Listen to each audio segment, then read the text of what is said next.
And we live. We are live. Uh, got a little technical difficulties right now with my guest coming up. Let me see what's going on with this.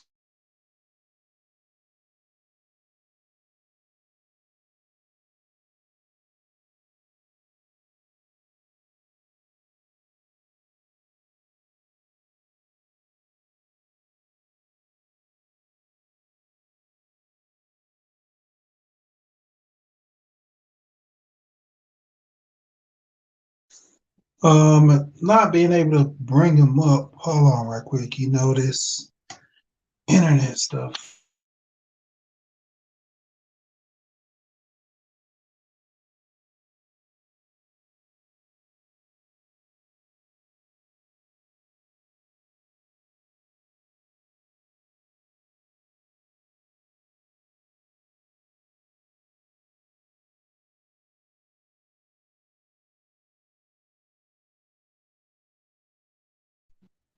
Okay, I just sent my guest a text, so let me see if he's gonna come up.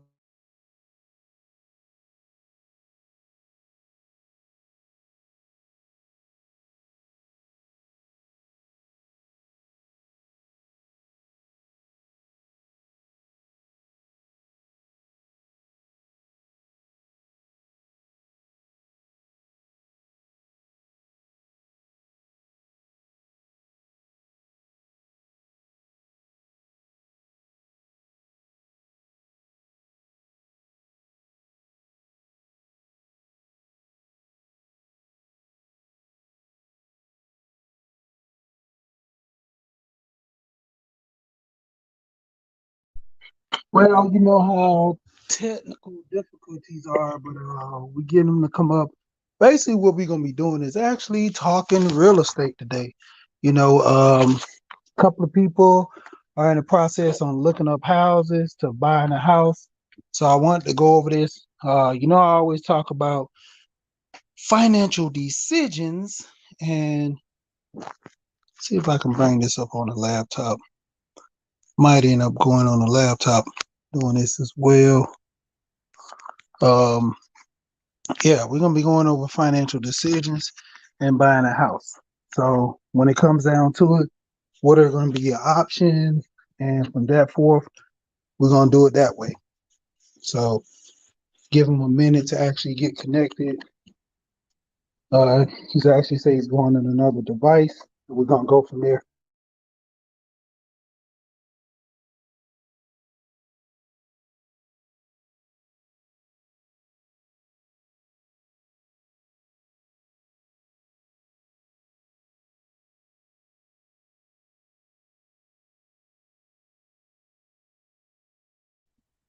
All right, so let's see if I can bring him up. Add to screen. All right, there we go. Are you up? How you doing? I'm doing good, good. How about yourself? Can't complain. All right. So basically, like I say to people, talking about real estate. You know, simple as that. Because there's some people that are actually looking into buying houses, you know, seeing what's the opportunity that's out there, you know, basically in your opinion, to sum up, do you think people should buy a house in this market, or if they do, what are the do's and don'ts? Um, so I always say, as far as buying, if you're in position, why not?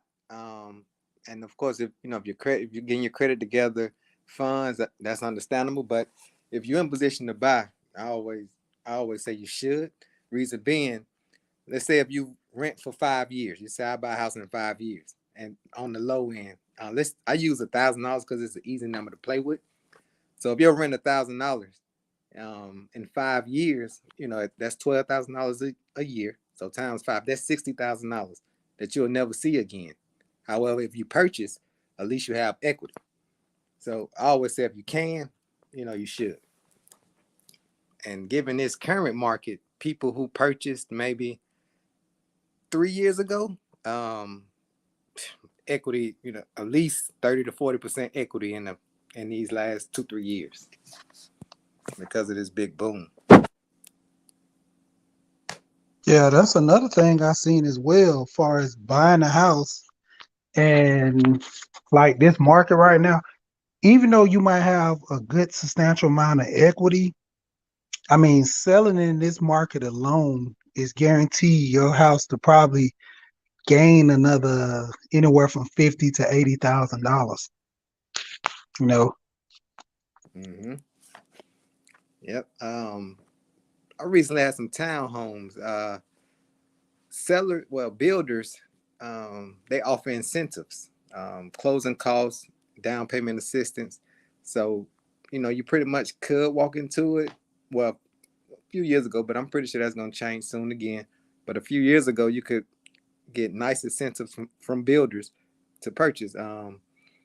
And those people that purchased homes then, like I say, you get now, they selling because they can sell that and take that profit and go buy the house they want.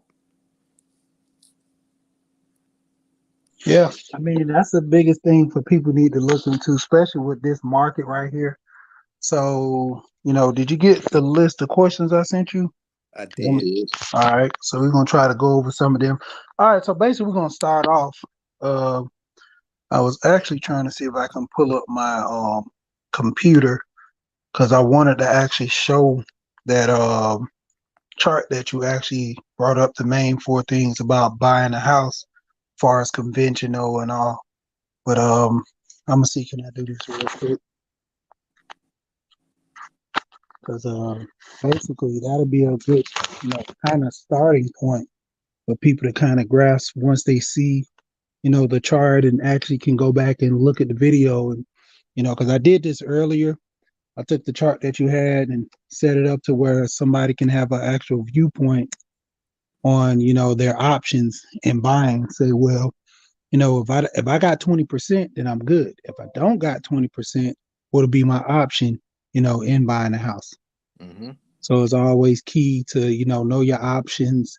I talked about, a little bit about down payment assistance, talked a little about, first time home buyers, just skimming over the stuff, but basically trying to let people get an overall understanding, their options in this.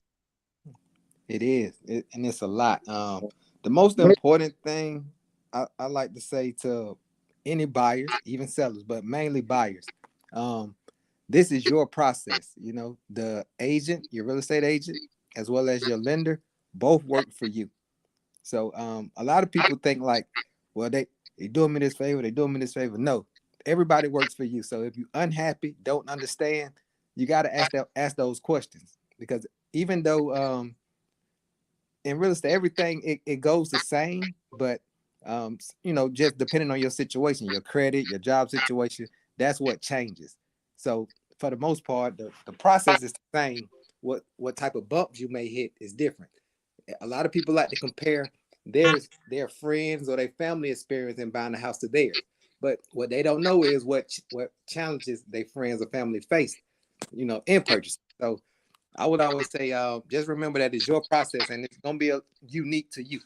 Um, somebody with a 600 credit score trying to buy a home compared to someone with a 700 credit.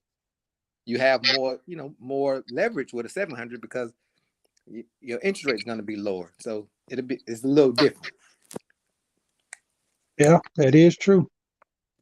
And far as things when it comes to down payment assistance programs, that 640 is around the range for that. Navy Federal have a program right now.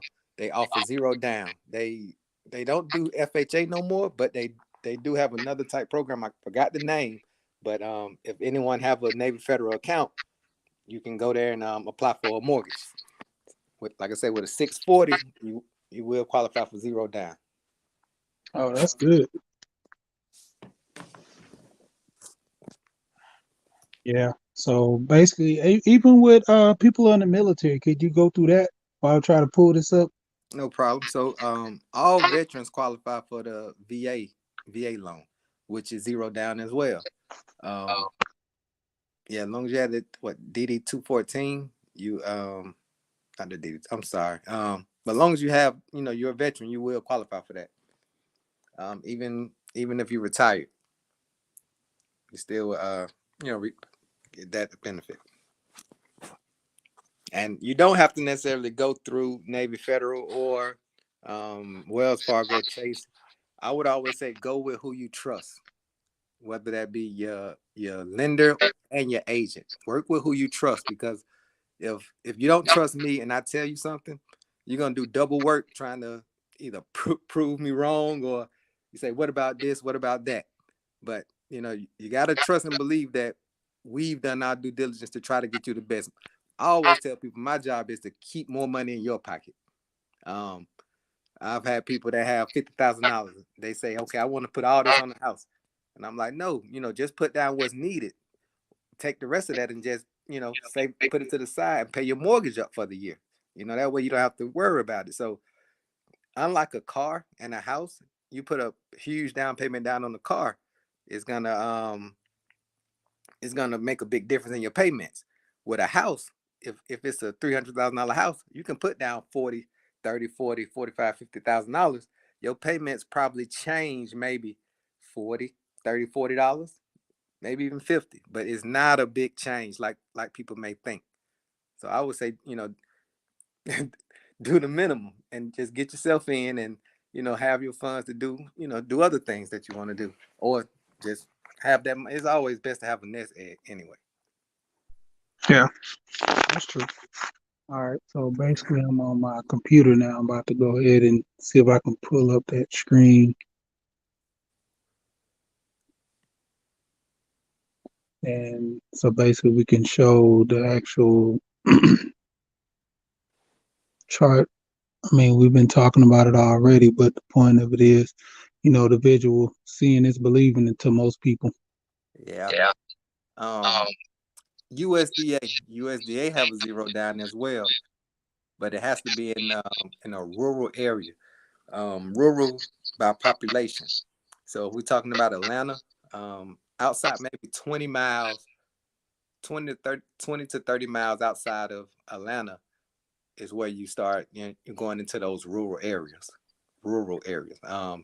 When you think about the city, DeKalb, Gwinnett, Fulton, Cobb, Clayton, you will not get USDA in those areas due to, it's not considered rural. But that is also a good program as well if you're looking in those areas. Yeah. Hmm. All right. Let's see this.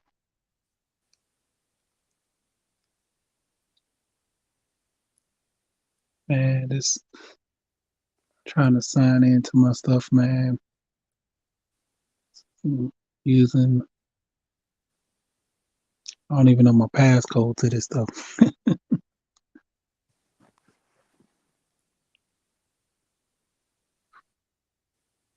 Okay, there's an echo. Maybe because of me.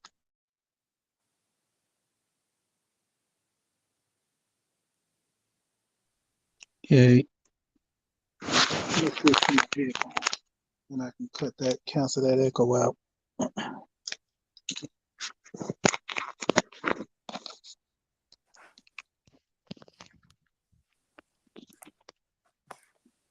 All right, am I still getting the echo in the chat? Let me know. Shout out to everybody that's coming in. All right. So basically trying to get this thing situated so I can actually go into my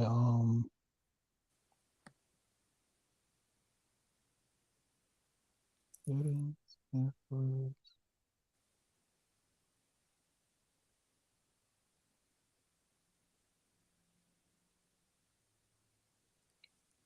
Is the echo on my end as well? It'll be with one of us, you know. That's what I'm looking into now and see. Cause with me having my headphones on, will the echo cancel out or not?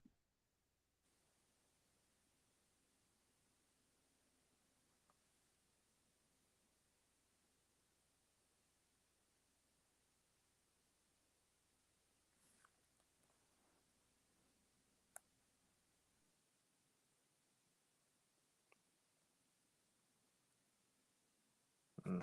Okay, so basically the headphones are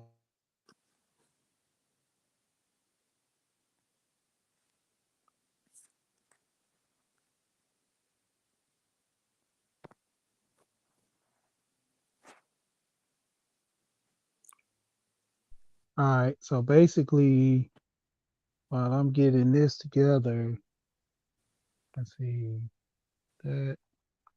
So talk to, basically like if I'm in the process of buying a house, what are the things I'm gonna actually have to do as far as I guess qualifying for the house? All right, so minimum your credit score. You got to get your credit score for FHA. That's the 3.5% down. Everyone qualify for that. You need a lease of 580. Um, but when you have a 580, you got to be very cautious because you pretty much you right at the border, you right at the line. If you do anything that can knock you out. So I would say around 620 is a nice safe place to be because you will qualify. Now you probably won't get the best interest rate until you touch sevens. However, um, 580 and 620 are definitely get the ball rolling. 640 for down payment assistance programs that if you're interested in that. I will also say fund. So be prepared to, let's just say if you paying your own down payment and your own closing costs with FHA, 3.5%, and closing costs, a good estimate for closing costs is 3%. So when you put those two numbers together, that's 6.5%. So let's say if the house costs $100,000, you're looking at $6,500, get you in. And if we're talking about 200,000, 65 plus 65, we're looking at what, 13. So if you use that 6.5% for FHA, conventional can range from 3% up to 10, depending on the situation. But normally it's good to go conventional when you have high credit, a good credit score, really good credit score, because you will get the better interest rate. Okay. All So right. I would say you have your funds ready and your credit in order. And I would also say if you're planning on any big purchases like a car, things like that, hold tight until you purchase. Now, if you plan on purchasing a year out, 6, 7, 8 months out, that's fine. But if you want to plan on purchasing a home, within 3 months or so, you want to keep your debt to income low.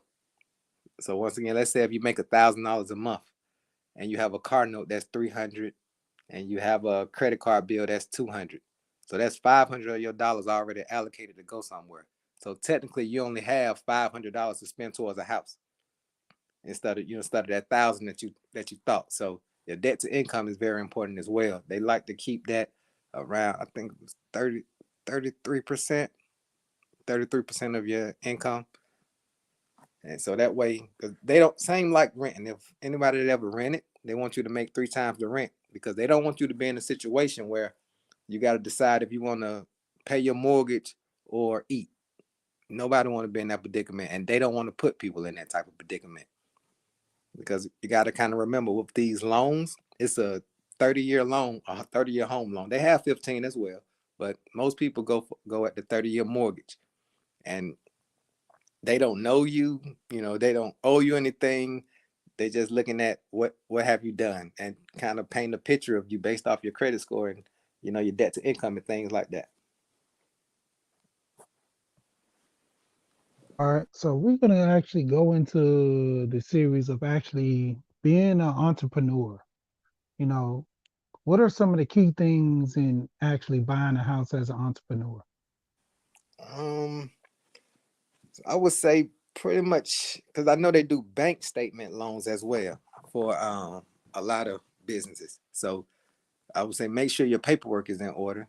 Make sure that the money is going to an account so that it can be tracked. And if they want your taxes, if you're a business and you do your taxes, a lot of us like to zero out as businesses. But if you zeroing out and you file your taxes, they looking like, hey, what do we have to base this loan on? Because obviously you you're not making anything. So have your paperwork in order. And it's companies out here that do that, I know.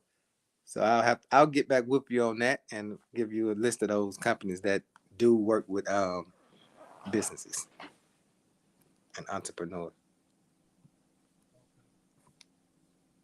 So I'm actually almost here to showing the list that you have, and then we're gonna go run down a lot of this stuff.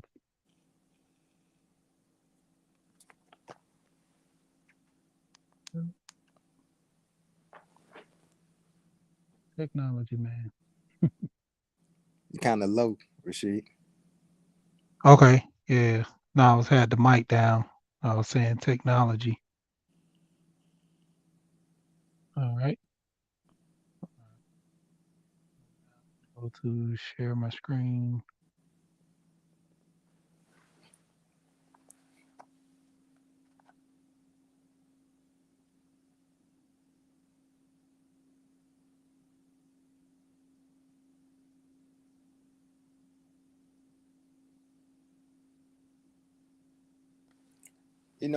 Another question I get why you fixing your your thing rent to own versus renting. I know a lot of people say they want to rent to own. What I would say to that is either rent or buy, because if you rent, it's company. You got a few companies out here that do purchase the home for you, and you rent it, and then of course, you're paying a little bit more than what the average rent is. I know Divvy, they good. However, if you need them, but like, how can I say that?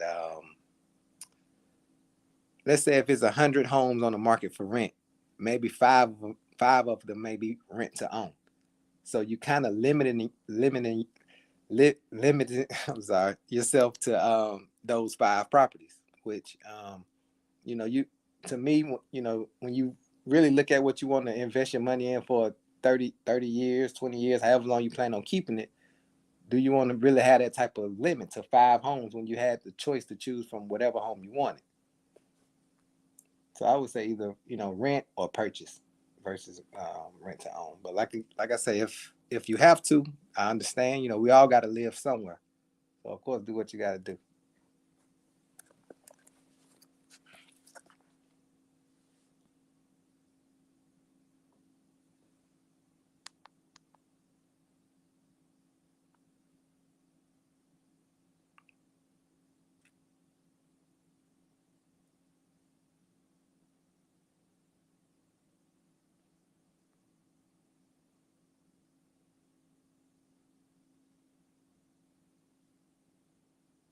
You there?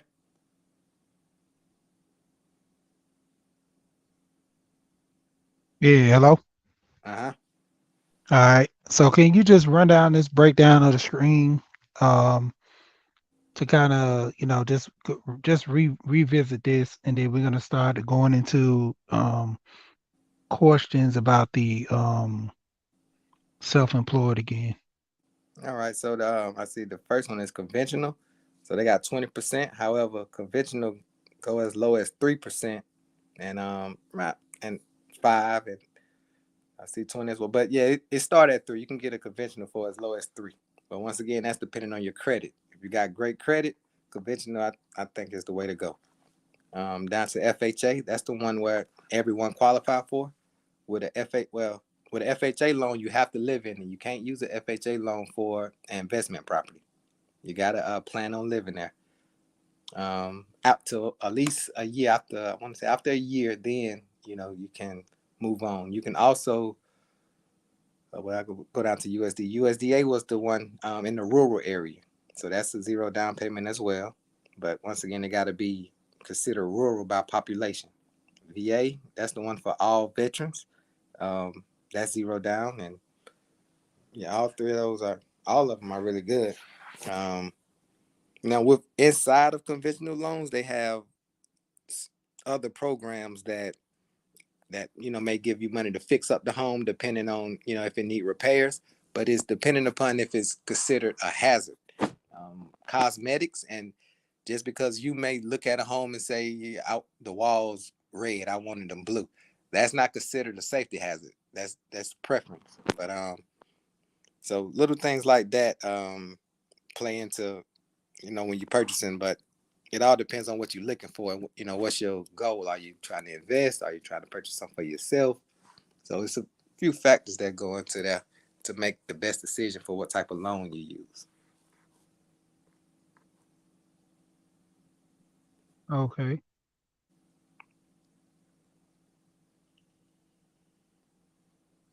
Yeah.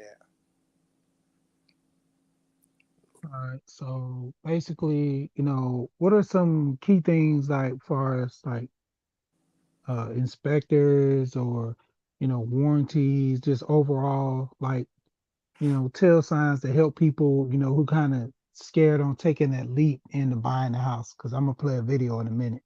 Gotcha. So a lot of people with purchasing a home, nobody ever wants to feel they overpaid for the home. So that's where your appraisal come into play. The lender will not lend you more money than what the home appraised for. So if you're trying to get a home and the listing price they asking 300,000 for it, and you say okay 300,000, and the appraisal come back and say it's 250, that's what you pay. You pay the asking price or the appraisal price, whichever is lower. So you know you'll never pay over unless you choose to. Now in this market, people have been going 5,000, 10,000, 20,000 over to get certain homes, but that's also a choice. You don't have to do that. That's what you choose to do. But the appraisal is in place so you won't overpay for a home. And the appraisal is normally not normally, it is a third party, non-biased to the seller or the buyer. So you get a fair appraisal.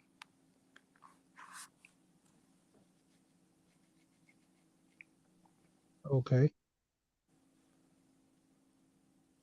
And you also have your inspection. So once you start the process, we'll start from the top. We find a home, you like it, we get it, send an offer over. Once the offer is accepted, we have a due diligence period. Either five. Lately I've been using 3 to 5 days due diligence. During that due diligence time, what we're trying to do is get a home inspection done, and you get your earnest money sent over. So the home inspection during that due diligence time is kind of like we still in negotiations, because if you have a home inspection done and the home inspector come back and say, hey, I see these few things wrong with this home, we can then go back to the seller and say, hey, we request you to fix these things or either reduce the price by how much these things cost. So most of the time the sellers will fix them depending on the severity of the problem. But so we're still in negotiation doing due diligence. Once that time is up, then pretty much you will be sending a lot of information to the lender so they can get your loan approved. And once your loan is approved, you clear to close. Oh, okay.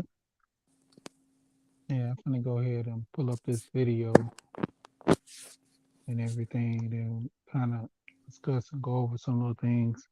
It's about self-employed, buying a house, Okay. and we're gonna actually go just do this from Florida, and then we're gonna come back up to Georgia.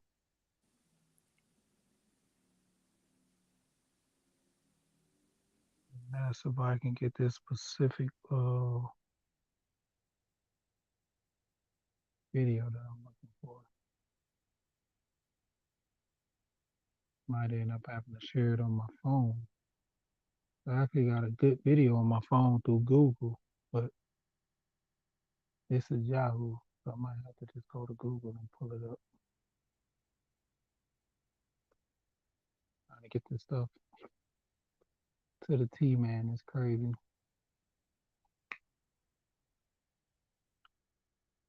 Might have to end up just sharing this video to myself and then go from there.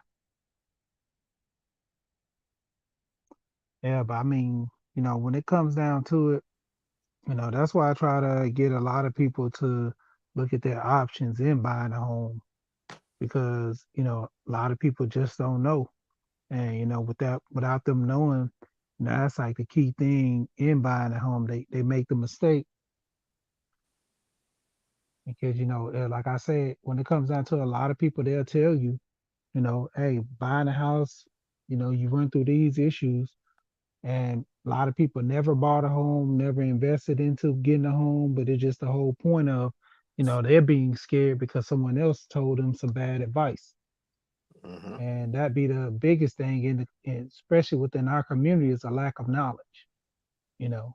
And overall, that hurts the community, the lack of knowledge. Agreed. Yep. So let me go ahead and see if I can pull this video up. See if I can pull another screen up and actually do the audio.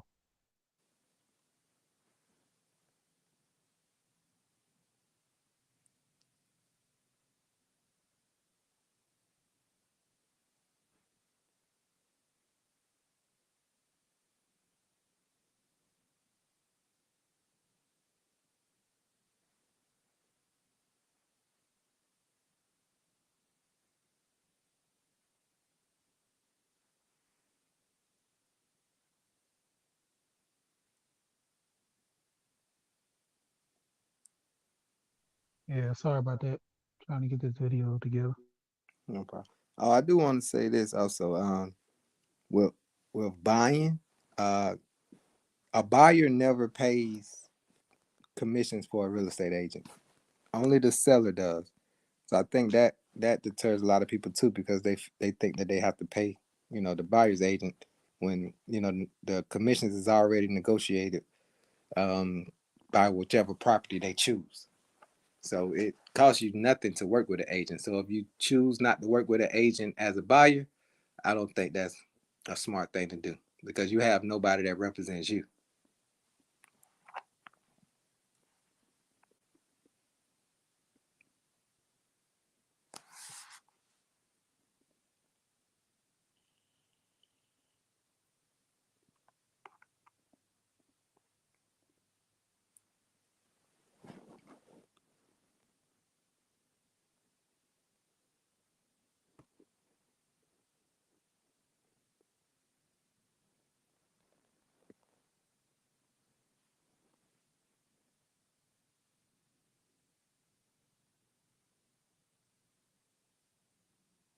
I see a question. Someone say, "Can you do more than one FHA loan?" No, you can't. Only one at a time because the FHA loan was designed for you to live in that property. So if we can't say that we're gonna live in it and then use it again. But once you sell the property with the FHA loan or switch to a conventional, which you can refinance a FHA loan to a conventional, and then your FHA will be open again to use. Because with a conventional, it's pretty much you can do whatever you choose to do when you use that loan. But FHA, VA, is designed for you to live in there. All right, I'm gonna go ahead and play this video. I don't want you to think that means you cannot get a mortgage because that's not the truth, although sometimes that's the common misconception.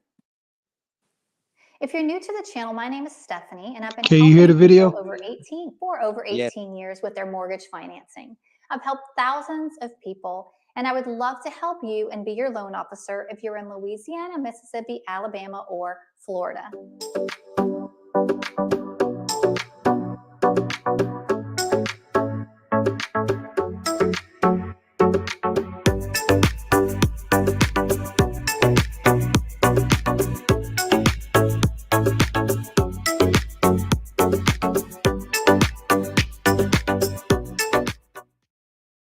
If you're new to the channel, thank you and welcome. Please be sure to subscribe, hit the like button if you're enjoying the content, and don't forget to hit the bell to be notified every time I drop a new video, which is every week.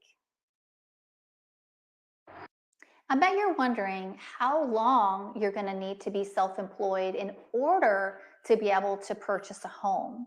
Now, the general rule of thumb is 2 years. There are some minor exceptions to this rule, but let's just assume the 2 years for the sake of today's video. What I want you to realize is it's not 2 years to the calendar date. It's actually 2 years self-employed tax returns. Why is that?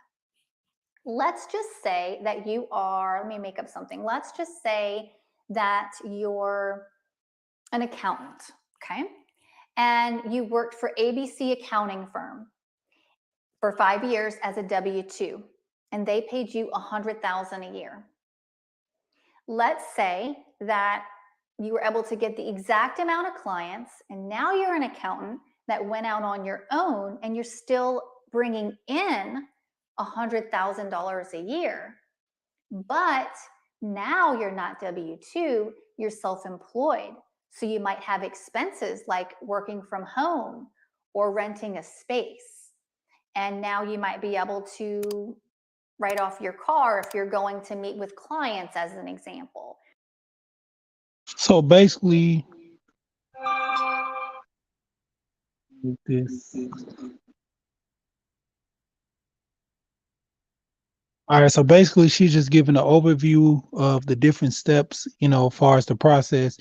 If you were W-2, now you're self-employed, going through the motions, actually. And this is from a lender.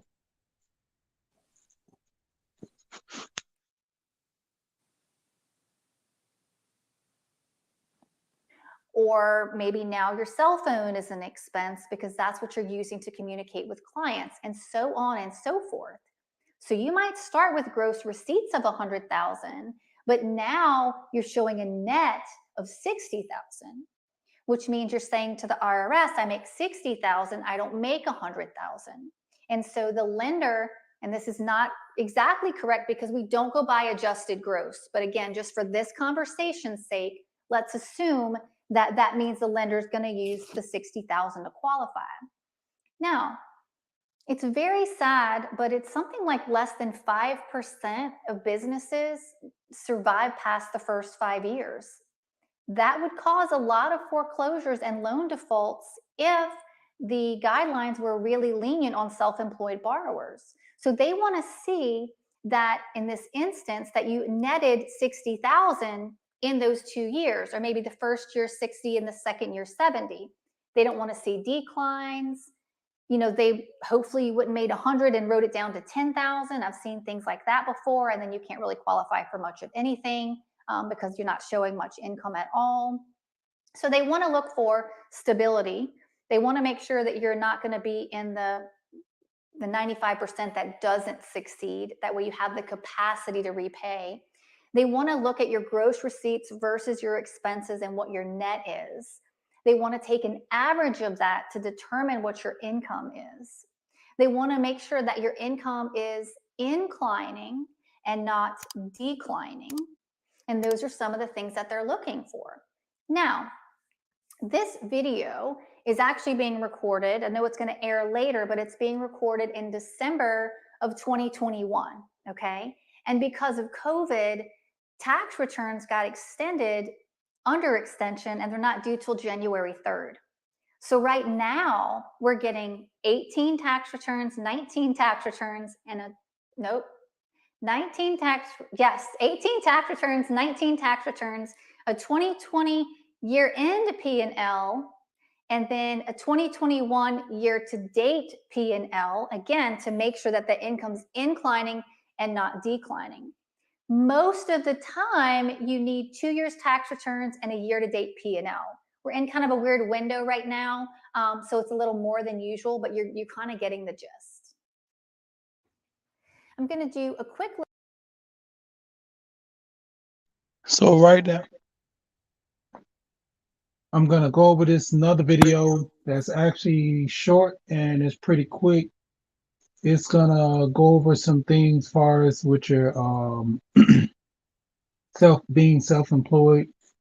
This is going to be a quick video that's, just overall with the discussion of being self-employed and, like we're talking about with W-2, what are going to be your options as a self-employed person.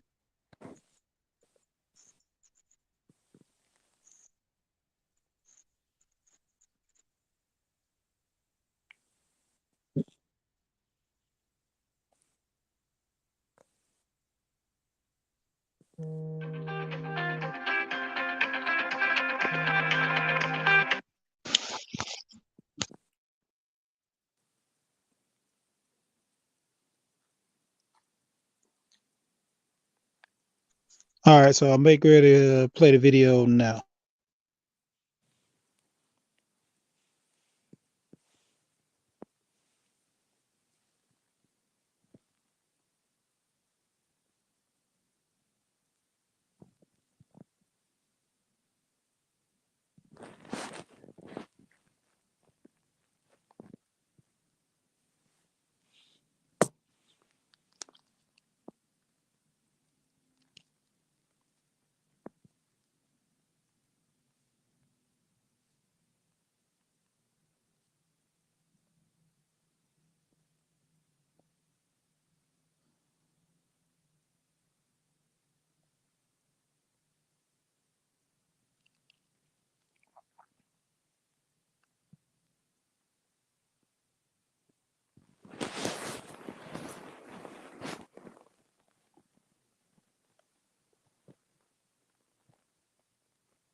Little plug because I built a first-time homebuyers massive mortgage education course that I usually charge $597 for, and I'm going to drop a link below for all of you to purchase it at $97.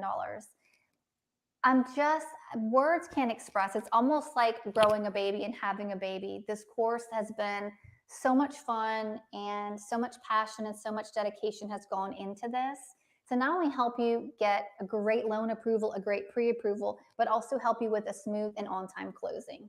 So enough of that. The lender's also going to want to verify that your business is true and valid, and verify that through things like they'll look at the 2 years tax returns. They may or may not require a CPA letter verifying the opening. They're going to pull your Secretary of State and double check the opening date, and also make sure that you are active in all of your annual reports. If you're not, you want to do that ASAP. They may look at a website, they may look at a business card, they may look at a Facebook page, because they want to use third-party verification that the business does in fact exist.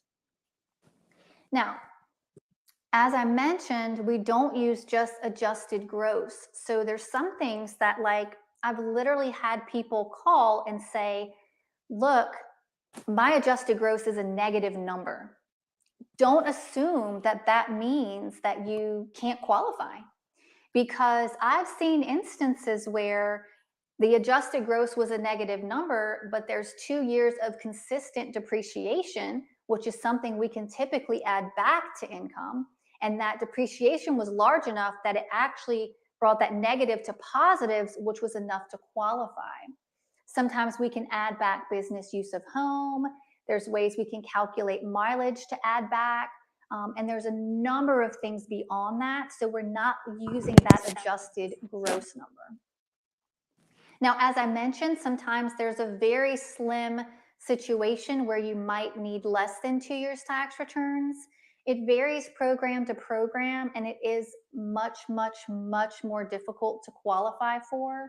A lot of times, if you meet the requirements of transitioning from W-2 to 1099, same field, things like that, a lot of times if you can get past those hurdles, that first year tax return, you have a lot of expenses. So even if you get past those first hurdles, a lot of times that tax return boots you out because not enough income is shown anyway. So that 2 year is a general rule of being self-employed and having those 2 years taxes to be able to get that home loan approval.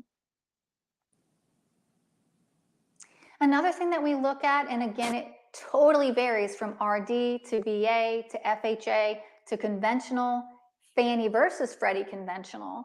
But sometimes some of the debt that shows up on your credit report may actually be funded or guaranteed by you personally and in your personal name, but we can show that it's a business expense and it's run through a business bank statement and it's paid on time for at least 12 months consecutively without a break from the business bank statement to the actual creditor itself.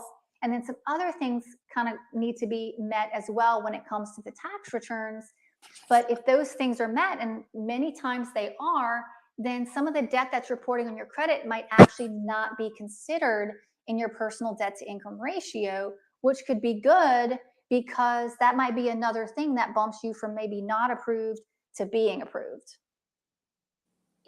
Whether you're moving in 9 days or 90 days, if you're in Louisiana, Mississippi, Alabama, or Florida to purchase your new home, I would love to help you. My team would be delighted and appreciative of the opportunity to serve you through this exciting time. Give us a call, shoot us a text, or send us an email.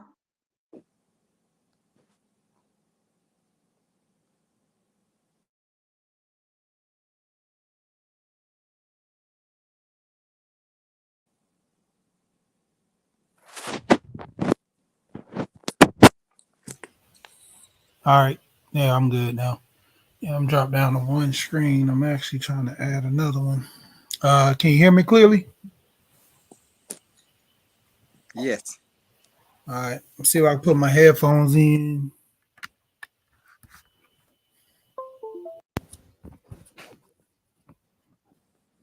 Can you hear me now? Yeah, it's got like a little cloudy noise in the back. Okay. Yeah, can you hear me? Yeah, I hear myself right there. Let me check and see. Can you hear me, Rasheed? Yeah, I can hear you. I All see right, a we few good. questions down at the bottom. You mind if I answer Yeah, those? yeah, go ahead.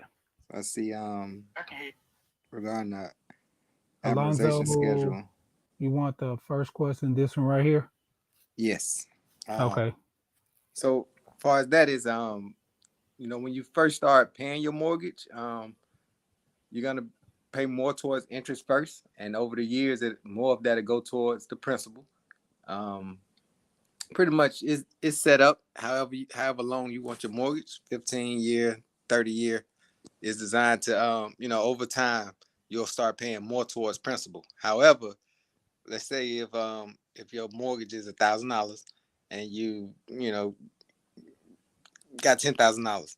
After you pay your mortgage for that month, you can say, I want to apply this 10,000 towards my principal.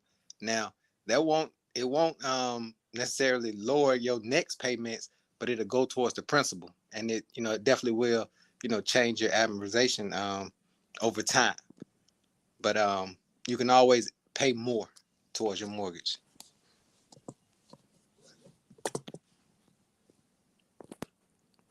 And the difference between a buyer agent and the seller agent and the broker agent.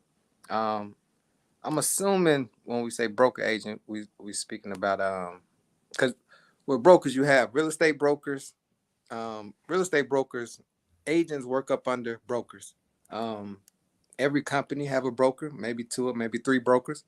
Um, as a real estate agent, you can be a seller's agent or you can be a buyer's agent, depending on who you're working for. The buyer agent, we make sure to buy. We make our priority is the buyer. Seller agent, their priority is the seller.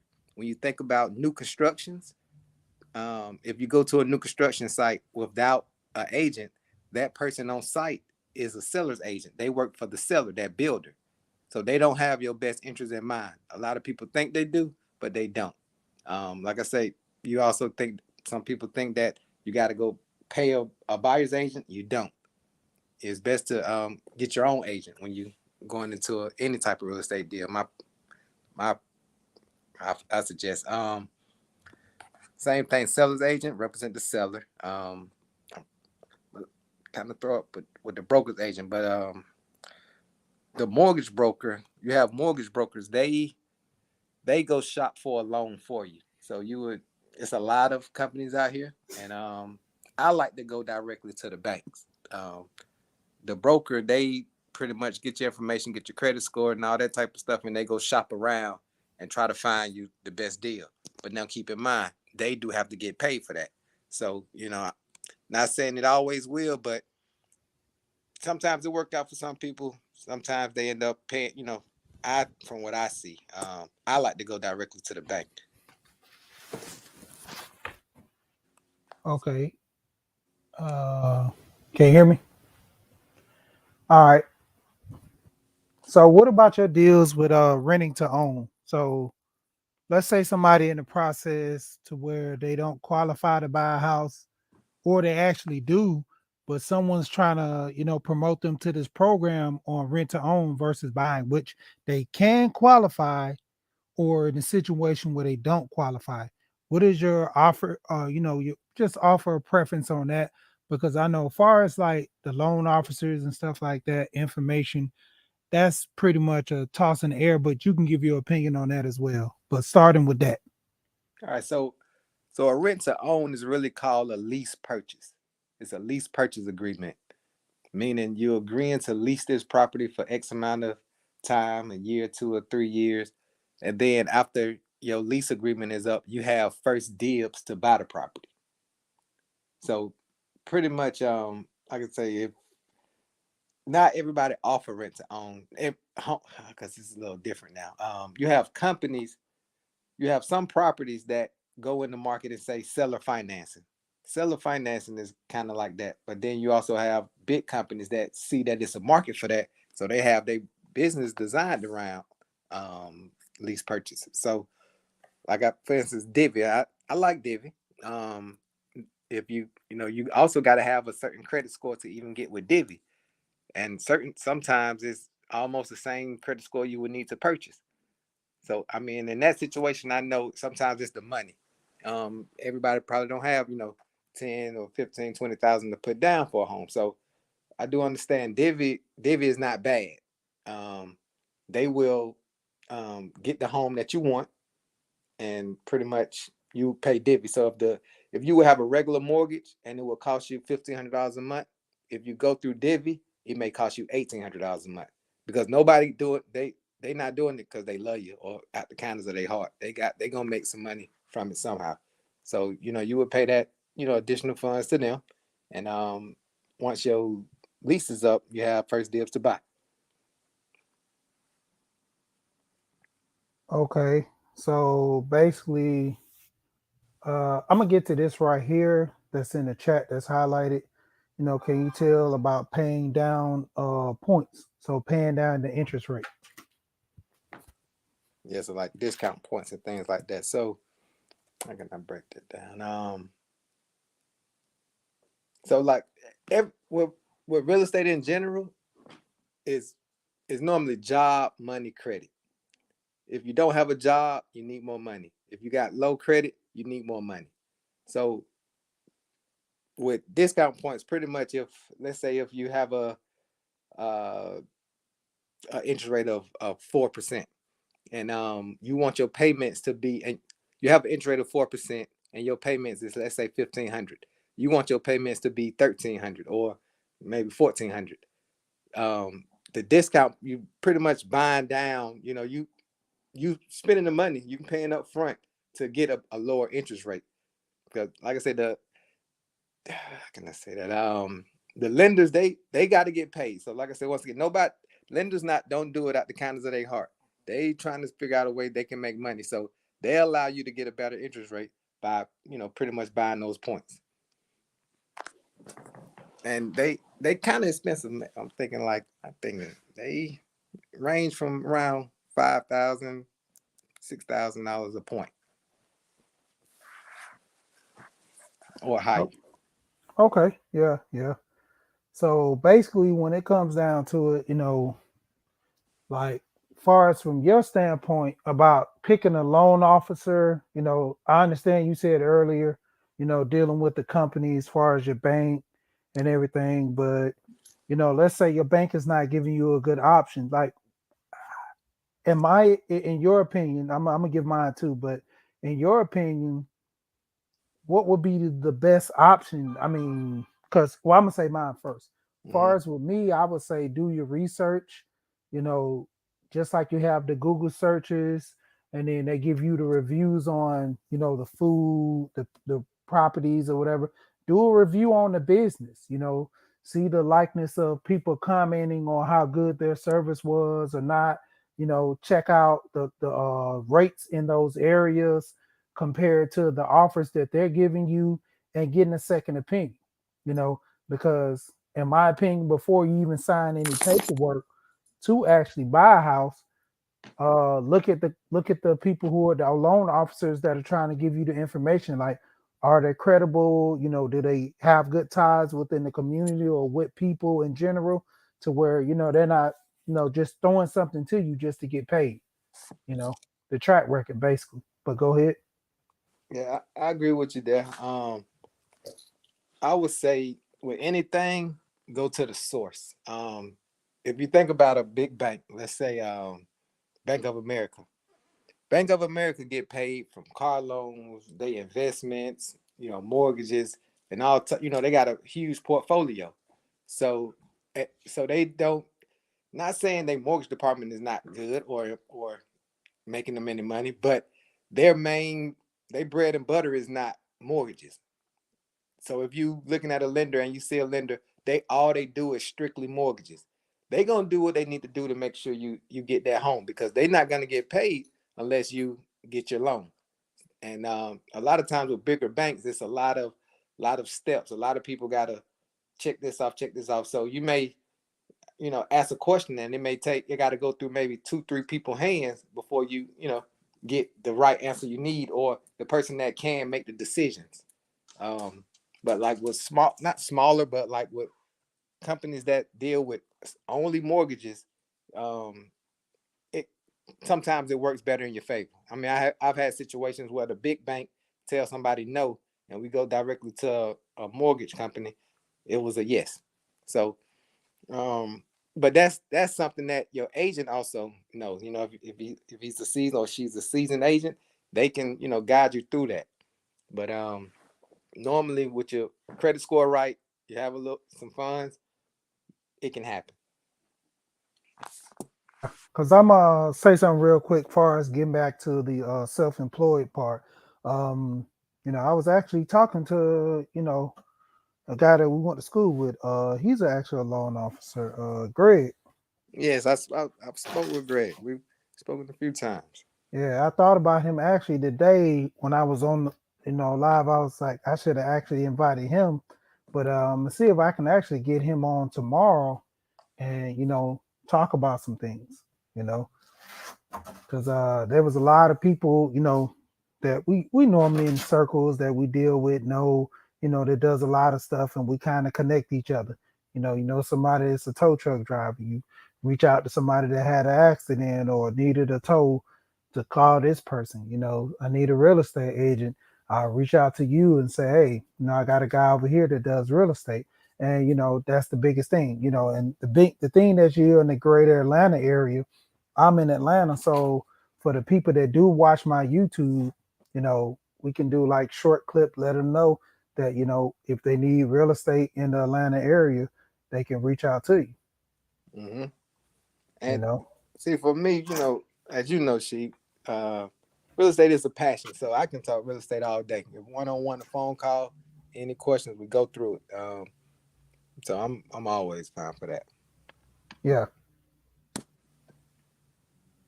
yeah. And so basically, that's why I say when it comes down to it, your company, Cox and Company Real Estate, and like I say, for the greater Atlanta area, having people just reach out to you and kind of get understanding what do they qualify for, what kind of house, they can potentially buy with the money they have.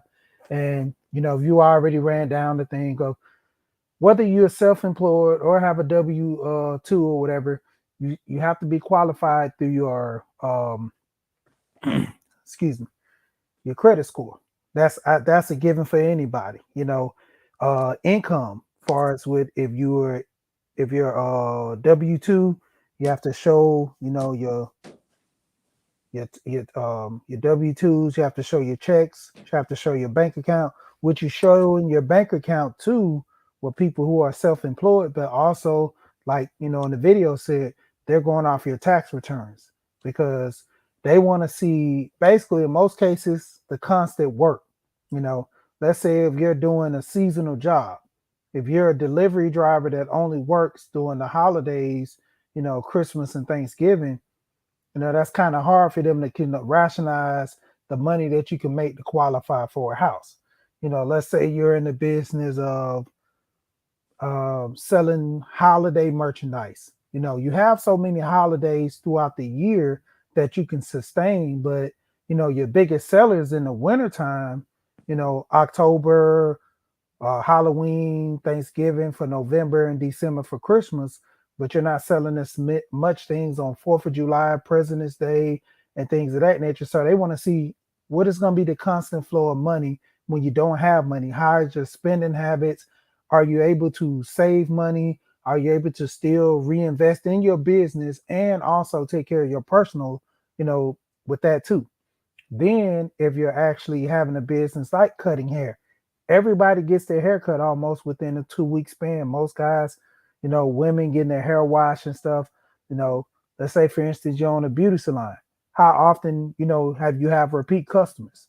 They want to see that history. The deposits that are going into the account, showing that even though you're dealing in cash, you have a track record of every time you making large sums deposits, and this is on a weekly basis. Then they can say, well, for the last 3-4 years, we've seen these deposits going into the business account, and we see actually where you're, paying yourself through this, and sometimes you might take a little more because you're self-employed. You can give yourself bonuses and things of that nature.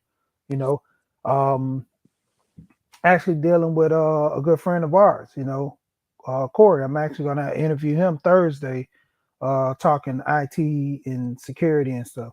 So basically, the thing when we were doing the business, um, there was a point that we actually were, shooting a consulate paycheck, W-2 to the account. So, when it came down to it, far as the business wise, if I were to go qualify for anything, I could always pull up that I had a constant paycheck every Friday and contributing to, the business factor. Even with me, when I was doing a lot of side jobs, I would always be putting in large sums of money, not even just on Friday. Sometimes I put in $1,000 on Wednesday, then come back and put in another thousand on, Tuesday or something like that. And it's to the point where I was depositing this money in so much to the point, when we did the house with us, it was able to for me to get overqualified than I thought I can actually get qualified for because of so many deposits that were initially going in with my check. So, a lot of people think that their side hustles don't really pay off. That constant putting in that money in the account let them know that, well, it's something going on. This guy's making money, and let's see if he's filing taxes on it, and then that'll be a plus. But even if I just started a job as a side hustle and I'm constantly putting that, within around that same amount of money, that gives the bank a little, well, the bank or the lending company a little room to play with. Say, okay, well, this is the amount of money that he normally gets. He files taxes on this. And, throughout, even though he's dealing in cash or, he's depositing some and keeping some, but it overall shows he's paying his bills on time, lights and everything. His business is still good. The place he's renting. There was a guy, let me see if I still have this in my phone because people who are renting, I put this on Facebook and on YouTube. They can actually go through this company and to um, it reports to your credit, that you're in good standings from paying your credit on time. I mean, I'm sorry, paying your rent on time, and it reports to it. I don't even see the name of it. Okay, there it goes. Rentreports.com. Reports with a S.com. So basically, when you're renting, it reports to the credit that you're paying this money on time, just like credit cards and stuff like that. So that also helps your credit as well because it shows the consistency of you paying that on time every month without being late or accruing late charges. So that's another thing for people who are renting. They can, invest in that to try to, make themselves get a turnaround on that as well. Mm-hmm. Yeah. So I mean, there's ways of actually building your credit up, getting secure cards, um, unsecured cards with the, in good standings with your credit. But if you don't have it, get secure cards. Put down large amounts. So if you can handle that large amount payments, I did that with my secure card where I put down so much, the bank came back and said, well, you had your car for a year, you're in good standing, never had issues with you. So basically, we're gonna go ahead and give you your money back, and we're gonna actually give you a, unsecured card with the same amount of money, and that was good for me, and actually to the point I think they increased it by $500, you know, or $1,000. So I mean that is still a good thing. It shows that you're building credit, and a lot of people don't understand that when going into the market of buying a home is the paper trail. And see, that's the Mm-hmm. biggest thing that can help you obtain that house faster is having a detail of paper trail of what you're doing. Buying that house, going through that process. A lot of people are scared of that because there's a lot of fear in buying a home. You Yeah. know, the what ifs happen. I like I like to say at least know where you stand. Um, with the lenders. They can all they can say is yes or no and tell you what they need to do. So what you need to do so they can give you the loan. You know, I think that's the one of the biggest problems is just even if even if you feel you're in position, call them and try to get pre-approved to see what they if you even you because some people are already ready and don't even know it. My What I find a lot. I mean, like I said, it's just a lack of knowledge. That hurts the community the most because, a lot of this stuff is not passed down generation to generation. I talked to a family member of mine, and they were saying that their dad had multiple rental properties, but the dad never talked to them about actually buying properties, buying a home, or anything. And so he was under the impression that he never could qualify and always stayed in apartments. And I'm like, it's no excuse. You can blame your dad because he didn't show you, but did you ever ask? And that poses the big question to him where he had to catch himself and say, yeah, you're right. I didn't ask anything.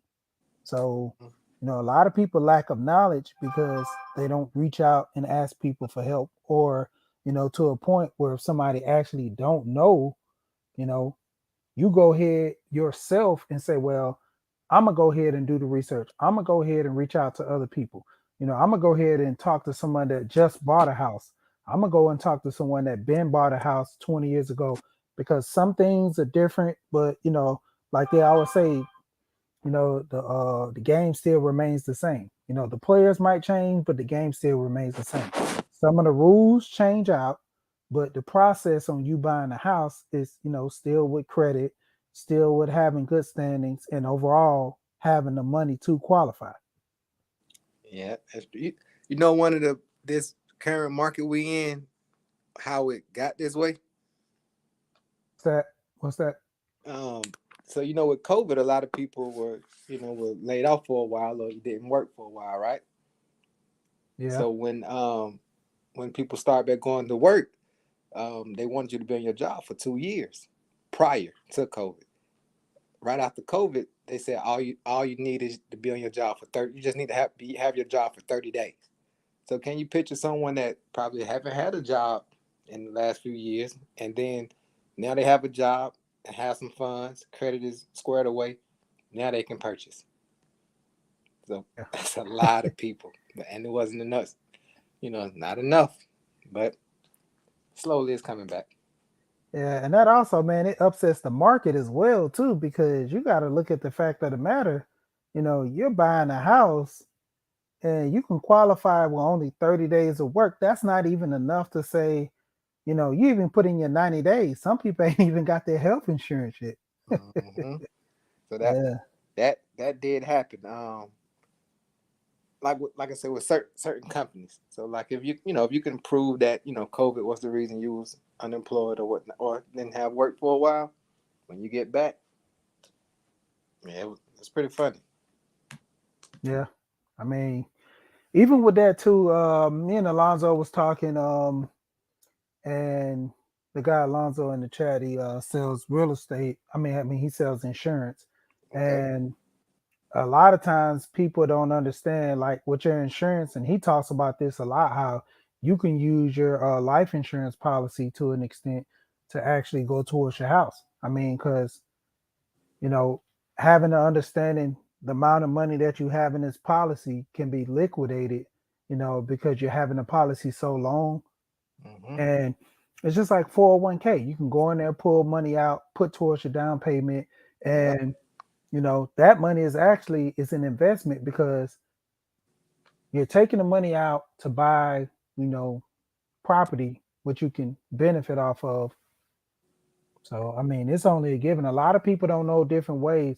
I mean, even with the whole point of gifting, I would actually say have money in the account, because that's the paper trail, whether you're self-employed or not, that people need to know.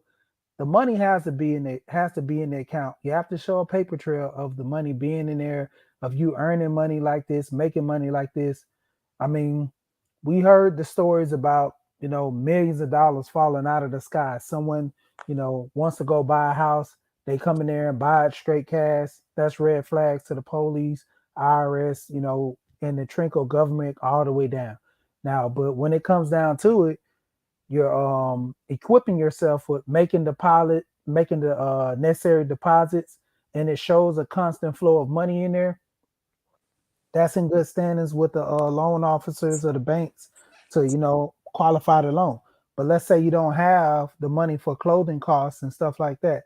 It's a good thing to where you can actually take that money and borrow it from a family member or friend, and explain the gifting far as putting down on a house. So far as gifting, everything has to be verified. So during your process, let's say once you find the house and you get under contract, um, they may request your bank statements. They're gonna request probably your bank statements every 2 weeks or however long it takes for you to close. The reason being, they don't like, you can't just put $10,000 to $20,000 in your account without answering the questions like where this came from and how, who, all that. They're gonna ask all those questions. And it's kind of, you really can't hide anything because um to me, like, it's basically, if you think about it, it's a big bank. You go and asking for hundreds of thousands of dollars. It's somebody's job to just make sure that verify everything that you're saying.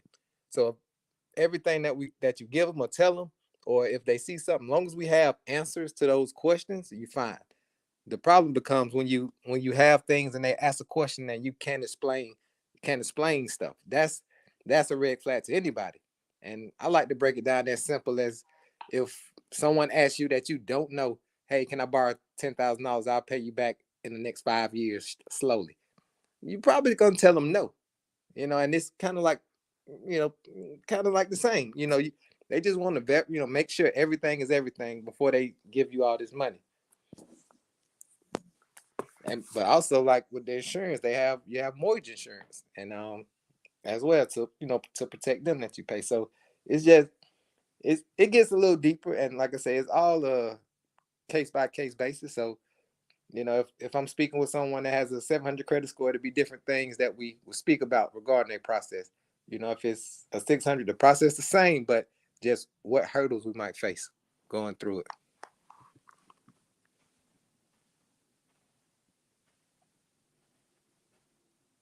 Yeah. because that's the biggest thing when I try to get people involved and you know, get them to have an understanding, how they qualify and what do they do to actually qualify. And then once you get everything paperwork done, you're qualified, and then you don't have enough money. You know, whether you don't have enough money for the down payment or you don't have enough money for the closing costs. And that's another option. Yeah. Now, part of the lender job, um, when they pull your bank statements, they'll be able to see. Okay, we see these funds here. You see what I'm saying? Yeah. So when they ask you for your bank statement, and you have, you know, $2,000, but you need 10 to close, they will ask, hey, so what, what's the plan for this other eight that you need? And so, as long as you have an answer, I'm gonna borrow it from a family member. That's fine, but you can't just say I have it when it's time. That don't work. Yeah, yeah. Because I mean, quiet as kept, they want to know everything, because they're entrusting you with a loan for 30 years. And what's good of giving you the loan and you only can stay there for 3 months? All the process is being done, paperwork, it's going into details, of everything. That's like getting a government job. You know, the testing all the way down to the to let's say they do a D not DNA test, but a drug test. They probably want to use hair instead of doing a urine sample as well. But to check your drug history, because if you say you never did drugs, they want to figure it out. And that's the best way to do it. When's the last time you cut your hair? Or they're going to use hair that you not really cut as much to actually test it.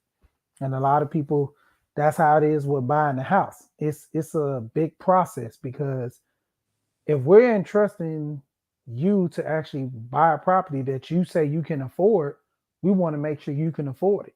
You know, there are a lot of people who get apartments, and after staying there for 2, 3 months, I don't like this place. I'm just gonna leave. You know, and so this is going to be a big thing, actually, buying it. It's a process. A lot of people don't grasp that concept of actually this is a process in buying a house. So, what are the necessary arrangements and to getting this process done? But Mhm. yeah, I mean, this has been helpful, man. Like I said, I'm gonna actually bring you on again. And like I said, for people that in the Georgia area that want to buy properties. So let's say if somebody wants to buy a house, let's say about 20 minutes outside in Beaufort, or actually going towards Winder or Douglasville, or maybe even McDonough, outside in those areas. Do you travel out there and work with people?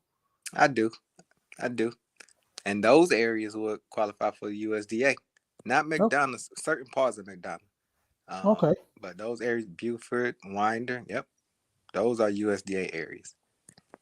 Oh, okay. All right. That's good to know. So, like I said, man, I'm end up having you on again, do some more real estate talk, because, my thing is, hey, there's nothing stopping us from going to get the knowledge. Mm-hmm. Just like me, if I don't know something, I'll reach out to you, your agent. You can better suit me to understand things. And if you're not understanding, just like I was just talking about with Greg, we can reach out to him and he can better suit, give us more information as well. Yeah, so because it's I mean almost 10 years of real estate, and we only been on him a little over an hour, and it's hard to give you guys everything out like I want to. So like I said, don't hesitate to reach out for a one-on-one call. We can go. I'm here. Like I said, I like to anybody that anybody that have any real estate related questions, don't hesitate to reach out.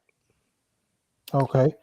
And I I'm, I can't figure it out, but if you want, you can put my number in the chat, and anybody just shoot me a text, and let me know when you're free or whatnot, and we can go from there.